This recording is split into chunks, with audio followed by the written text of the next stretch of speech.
After police find Lourdes Riddle strangled to death in the trunk of her car, Lieutenant Joe Kenda interrogates her husband, Air Force Tech Sergeant Mark Riddle. In the Riddle case, the facts are telling me very close, very personal, very angry. Mark is a consideration. He's just a consideration. He's the husband. He is close. He's on the list. Who else could be on this list? I don't yet know. The only thing I know for sure is somebody who knew her and knew her well did this. I didn't know what to do. I didn't know how to react. I think I was just in shock that this had happened to her. Police ask Mark about the state of his marriage and learn that there's trouble in paradise. Mark admitted that he knew his wife was seeing other men and possibly slept with other men. It's something that he's always sort of known, but it's become more obvious to him lately. They've had discussions about it, he and Lourdes. Mark says he speaks to Lourdes about it, says he wants this behavior to stop.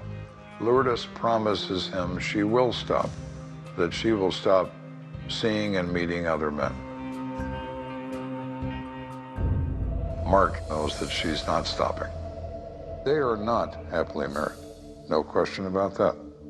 The question is Mark unhappy enough to end his wife's life, as opposed to just their marriage? Police know adultery is always a good motive. They grill Mark regarding his activities the night of his wife's murder. Mark says that he spent the entire night at home and never left the house. Mark Riddle did not have an alibi, per se, for the hours thought to be the time between last seen alive and dead. Many people don't. But nothing about him triggered any of my instincts. I believe that they suspected that I might be involved with it because they kept on asking me questions about it.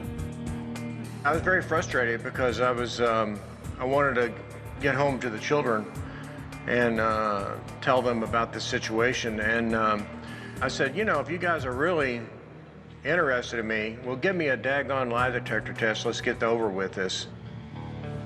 And so they did. During the polygraph, Lieutenant Kenda pays close attention to Mark's body language. Mark's body language is very strong and very truthful in its appearance. He makes good eye contact. He doesn't fidget.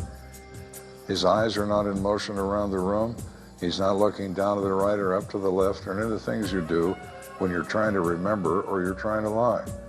He is very straightforward. Body language, there's no indicators to me that he's not being truthful with her.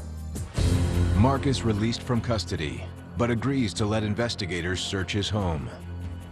They were looking for what I understood was hosiery.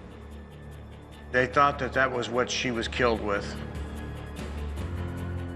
We found 2 packages of pantyhose in the bedroom where Mark and Lourdes sleep. One of the packages had a pair of pantyhose missing. But the packages do not appear to have been opened in a hurry. Those packages are neatly placed there, not ripped apart, not destroyed. There's no evidence of a struggle. There's 2 kids in the house. Mark is just fine. This isn't it. This is not it. And I never thought it was.